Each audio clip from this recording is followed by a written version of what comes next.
The Cause of Exhausted Vitality. This is the title of a valuable little volume from the pen of E.P. Miller, M.D., physician of the Hygienic Institute, 13 and 15 Late Street, New York City, from which we take the following important extracts. Editor. Derangements observable in mankind. Everywhere we see deformity and disease. In almost every land the pestilence walketh in darkness, and destruction wasteth at noonday. Our cities are studded with asylums and infirmaries for the sick, the lame, the halt, and the blind. In every household there are evidences of suffering and sorrow. We cannot walk abroad, but the heart is pained at the sight of the pale cheek, the sunken eye, the deformed body, the tottering gait, the enfeebled and exhausted men, women, and children of this enlightened age. Yes, enlightened in all things, save in regard to the noblest work of God, mankind. The cities of the dead outnumber far the cities of the living. Emblems of mourning and sadness are met on every hand. Death is constantly claiming its victims amongst the young and the middle-aged, as well as the old. Babies die by thousands before they are born, and 1/5 of those born alive are laid away in their tiny graves before they reach the age of 7. Abuse of the sexual function, a prime cause of derangements. From the blood the elements of a new life are formed, and it has been ascertained that the material called semen, which goes to generate a new being, is so refined, so intensified in its vitalizing power, that 1 ounce of it is equal to 40 ounces of blood in any other part of the body. Then, too, the nervous force expended is amazing. For in the sexual organs we find a union of the 3 great systems of nerves, the vegetative, or nerves of organic life, the emotional, or nerves of animal life, and the intellectual, or nerves of spiritual life. For the last 2 sacral nerves, which go to supply the generative organs, have their ganglia within the dura mater of the spinal cord, thus differing from the other spinal nerves, and resembling the nerves which originate in the brain, and are connected with the mind. Is it any wonder, then, considering this concentration of blood and nerve, that the orgasm experienced in the indulgence of the sexual passion induces in many persons an exhaustion of every faculty of body and mind? Is it possible that this orgasm should constantly or even frequently occur without producing a degree of prostration that must sooner or later make sad inroads upon even the strongest constitution? The loss of semen is very exhausting, yet the expenditure of nerve force is quite as great a source of evil in the abuse of sexual function. For until puberty, males have no semen to lose, and females have none at any age. It is therefore in the nervous orgasm that the greatest evil lies. When this is prematurely experienced, although imperfect, it gives a shock to the whole system, and when often repeated, the nervous power is completely drained away. All the vitality of the system goes to supply the immature but already exhausted organs of sexuality, both in body and in brain. The manufactory of the mind is robbed, and the victim loses sense and memory. The digestive apparatus is robbed, and dyspepsia and decay follow, accompanied by the many nervous diseases with which we are only too familiar. The loss of vital power by means of this drain renders man less able to resist the effects of climate change and of malarial poisons and miasmas. It impoverishes the blood and induces consumption, dyspepsia, nervous diseases, and mental derangements, with the long train of sequences which follow in their wake. And this loss affects not only the loser, but all who come after him, for the weakened and diluted semen can never impart life force to a new being which it does not itself possess. From healthy blood is formed healthy tissue, full of force and power, healthy semen that will impart a strong and vigorous life to offspring, while from impoverished and impure blood are supplied the elements of disease, and the child begotten from such blood must of necessity be born with a constitution wanting in vitality, weakened in those very parts upon whose strength and vigor depends the vital stamina, and he either dies young or falls early into the degrading habits he has inherited, and becomes a victim of the vices of his progenitors. Self-abuse. Self-abuse is probably the most flagrant violation of the sexual law, the grossest abuse of the sexual function, and it is a practice fraught with the most disastrous consequences to health, happiness, and even life of the race. It is an evil even more damning than any other to which mankind is subject. Language supplies no words sufficiently strong to express the horrors which result from it. And surely if the evil one, in tempting our first parents, had foreseen that this practice would have been the result of the passions he aroused, he must have been more than satisfied with his ignoble work. Self-abuse is practiced in almost every country, and by persons of all ages and both sexes.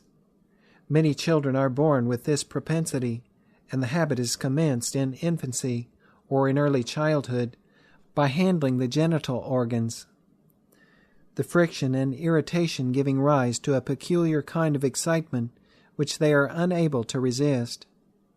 The habit formed at this early age is usually kept up till after puberty, if the system does not earlier succumb to its ill effects. The little, puny, sickly, dwarfed, and diminutive men and women-looking children that we sometimes see are many of them examples of this habit. Others who have escaped the vice at so early an age are often initiated into the practice of self-pollution at the age of 8 or 10 by their playmates, their schoolfellows, or by hired servants, and all this without a thought of evil on the part of the little masturbators. Those who have neither inherited the vice nor learned it from others often commence the habit of self-abuse about the age of puberty, when the development of the sexual organs and the establishment of the sexual function produce a peculiar uneasiness of the parts, to allay which this habit is at first almost unconsciously fallen into. Of course, the excitement and irritation, instead of being allayed, are by this means increased, and the momentary pleasure experienced induces a repetition of the act, till by and by the habit becomes fully established. This goes on voluntarily for from 3 to 10 years, till those who practice it learn from some source that this habit must sooner or later lead them to misery and perhaps destruction.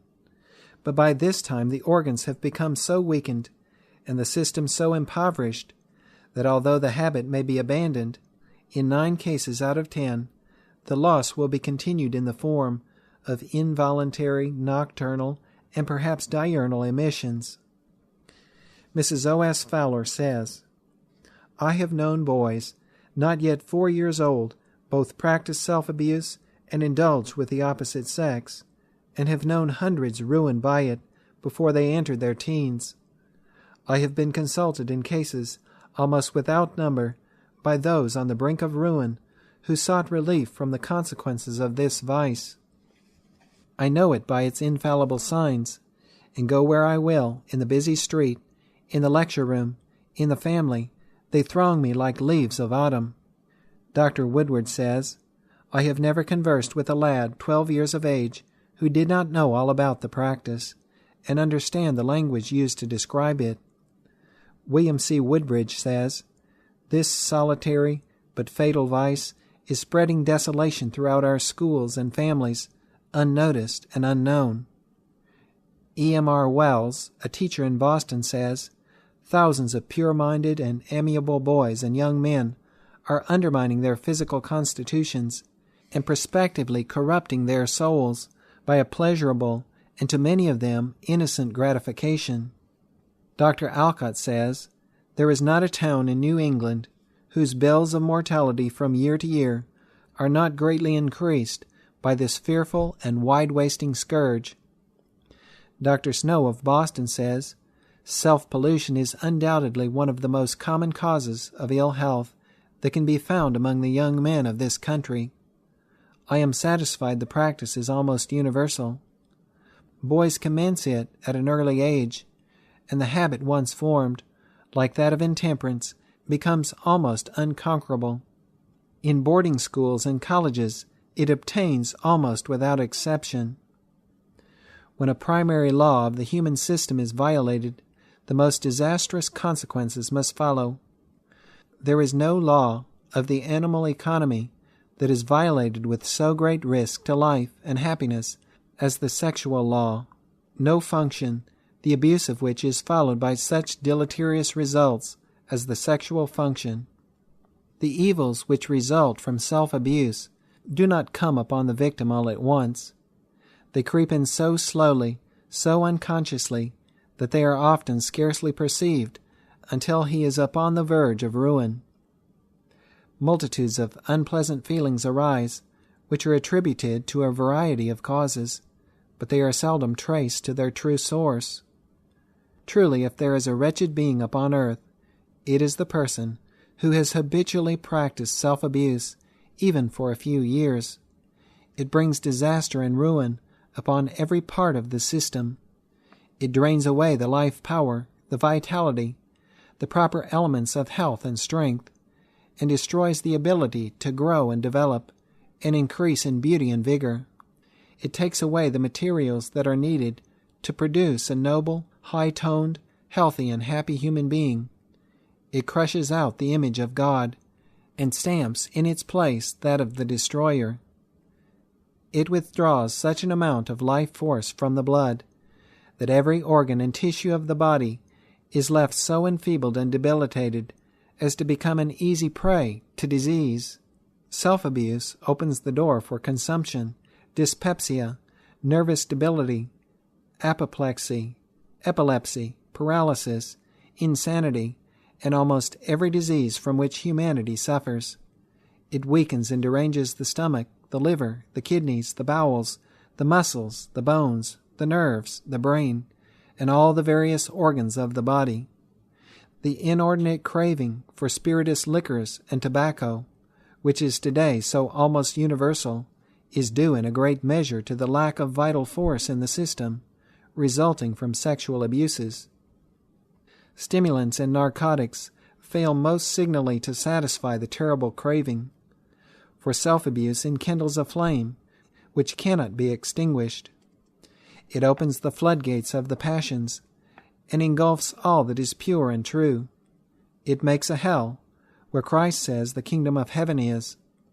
Ask him whose life force has been exhausted in this direction, and he will tell you that his thoughts are a consuming fire, his hopes and aspirations blasted as by the lightning shock, his mind shattered and vapid, his whole life a constant burden, and his every duty an irksome task.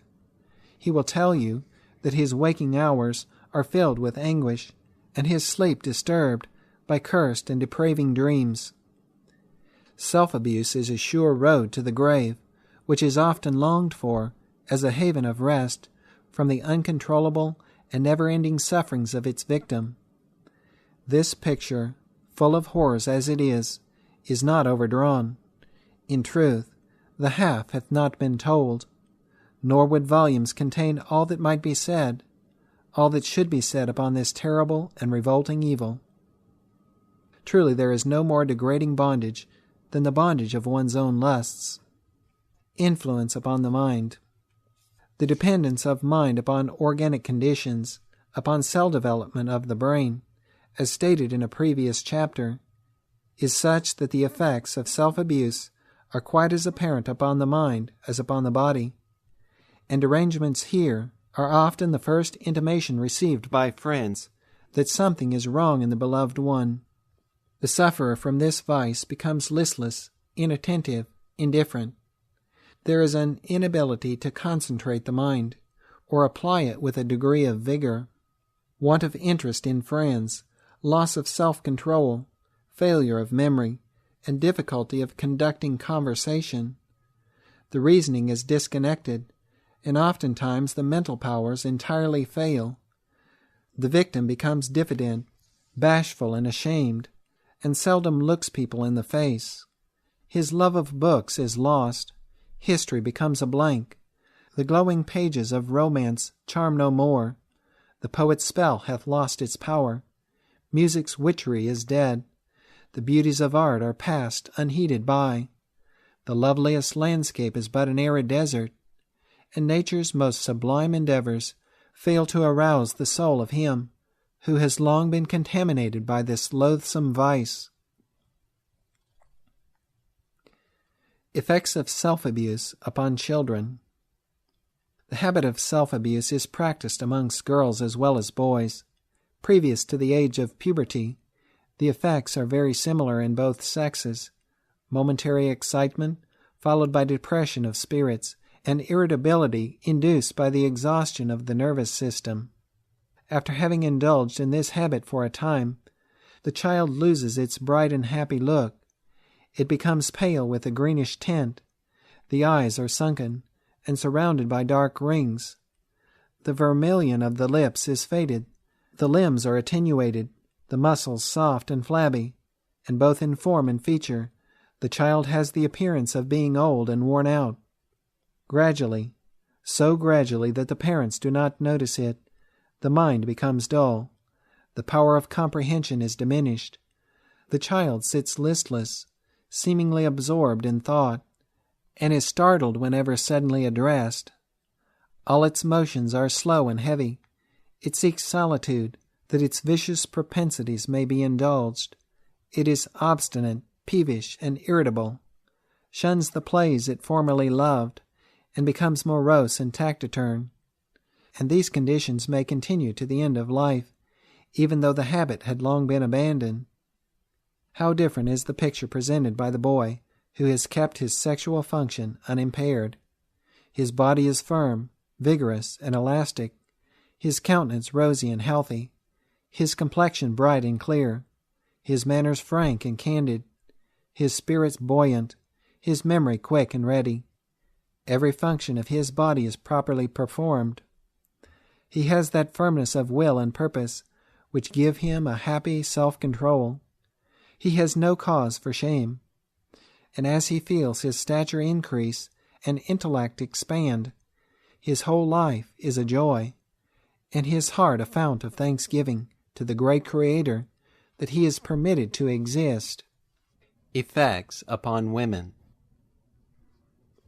Females, although they do not lose semen, induce by this habit a discharge from the vagina, which proves a terrible drain upon the system.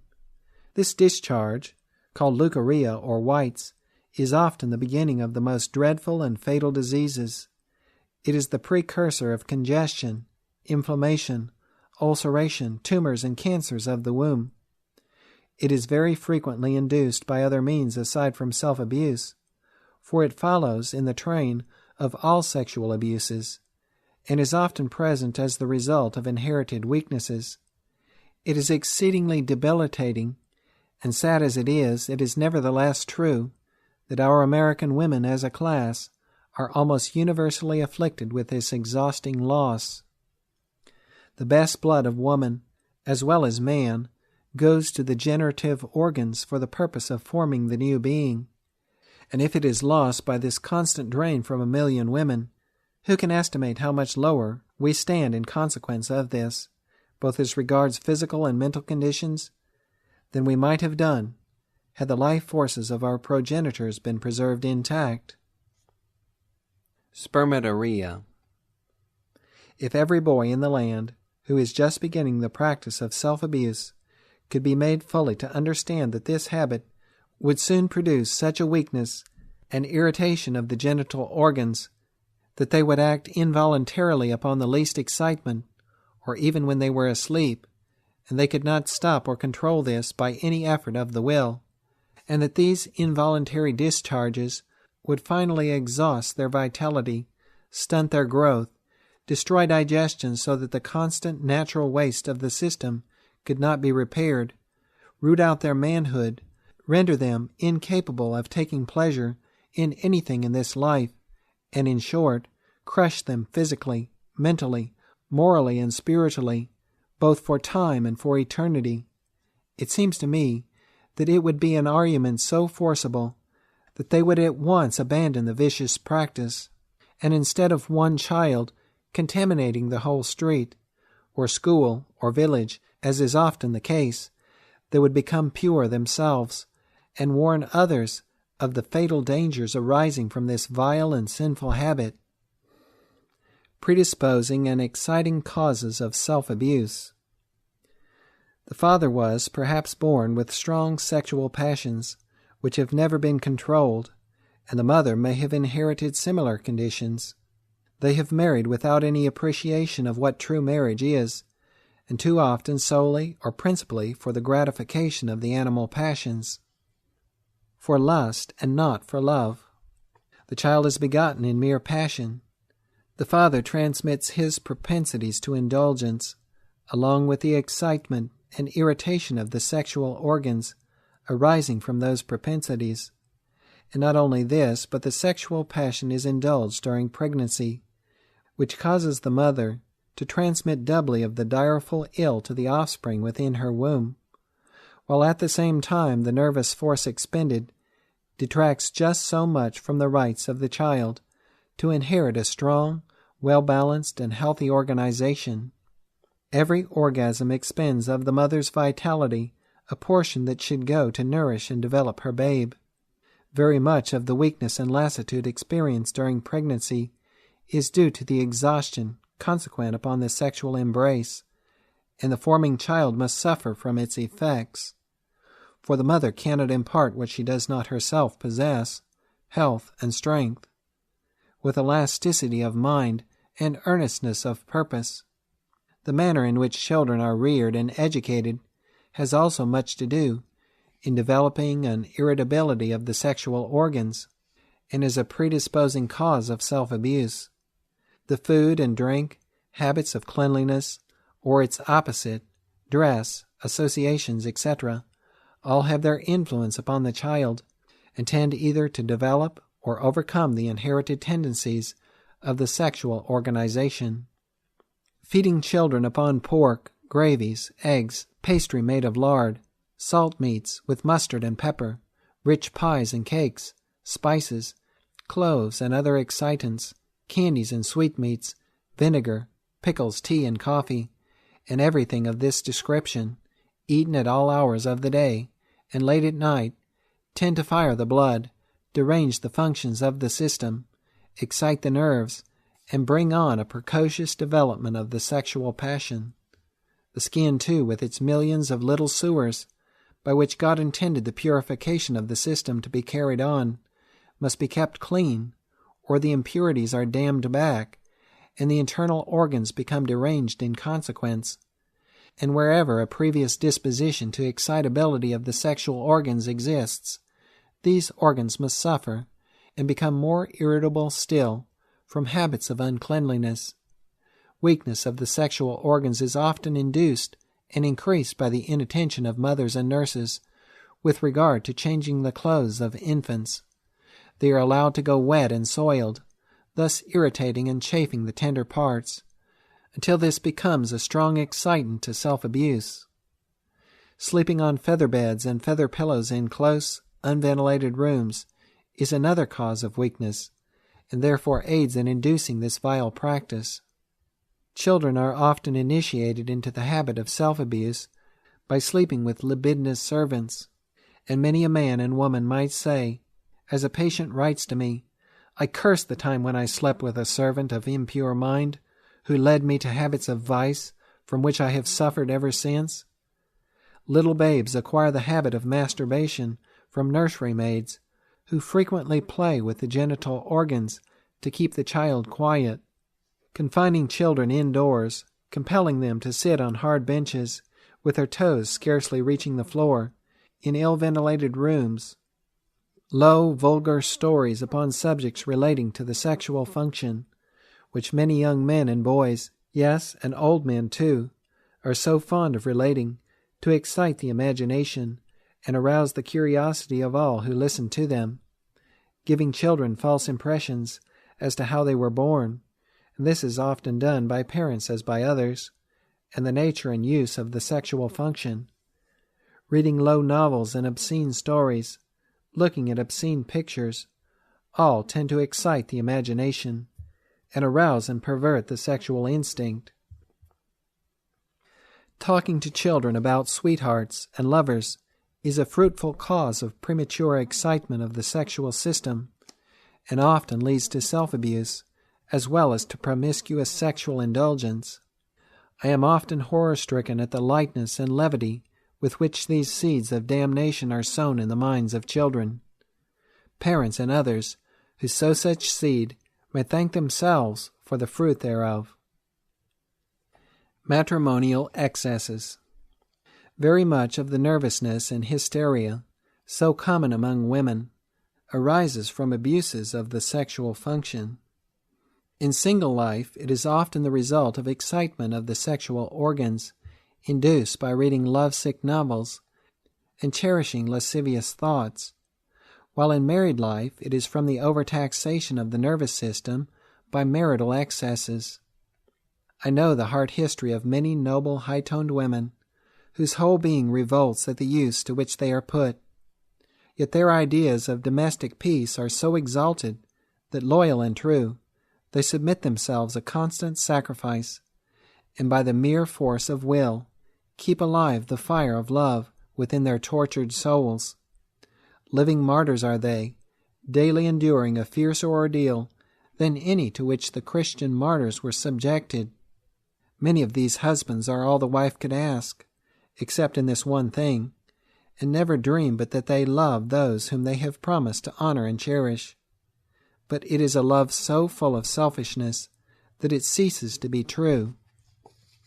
Our graveyards, could they speak, would send forth a sad and sickening wail from the young wives and mothers who have been placed there, the victims of matrimonial abuse of the sexual function.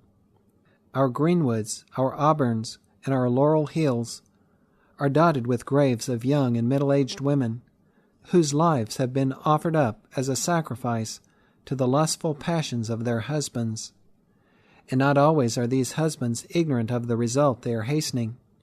Yet they will not pause in their guilty work, but deliberately and often furiously commit the murder, for which were justice meted out to them, they would hang by the neck till they were dead, instead of being permitted to live and woo a second, a third, and sometimes even a fourth victim to their base desires. The human race are wondering and mourning over the mysterious dispensations of Providence in permitting so much disease, and removing from earth so many of the middle-aged and the young, and we are exhorted to consider this a lesson God is teaching to prepare for death. The facts are these: people destroy their own lives and the lives of their children by their own sexual abuses, and God suffers them to die, because they have so often and so grossly violated the laws He has ordained that they are not fit to live. The foundation of this whole scheme of abuse of the sexual function is laid in the marriage bed. Children who early fall into the habit of self-abuse, and young men and women who become libertines and prostitutes, are often not so much to blame as are the parents who by their excesses in married life entailed upon them a depraved organization. Abortion. Few are aware of the fearful extent to which this nefarious business, this worse than devilish practice, is carried on in all classes of society. Many a woman determines that she will not become a mother, and subjects herself to the vilest treatment, committing the basest crime, to carry out her purpose. And many a man, who has as many children as he can support, instead of restraining his passion, aids in the destruction of the babes he has begotten. The sin lies at the door of both parents in equal measure, for the father, although he may not always aid in the murder, is always accessory to it, in that he induces, and sometimes even forces upon the mother the condition which he knows will lead to the commission of this crime. But the effort to destroy the child is many times unsuccessful, and the little one is born with murder in his heart, stamped there by the murderous intentions of his own mother. And what wonder that these inborn passions should lead him to the lowest depths of degradation, both as regards to the body and the soul. Many a child lives to mature years, dwarfed and deformed in body, and irritable and imbecile in mind, a disgrace to himself and to the race, who might have been a model of beauty and strength, both physically and mentally, but for the attempts of his parents to destroy his life before he was born. And besides all this, the consequences of such a practice are most disastrous both upon the physical and moral nature of those whose souls are stained with this terrible sin. The general health of the mother is often ruined, and the generative organs seriously injured. No system can endure the shock produced by this unnatural crime without being more or less impaired.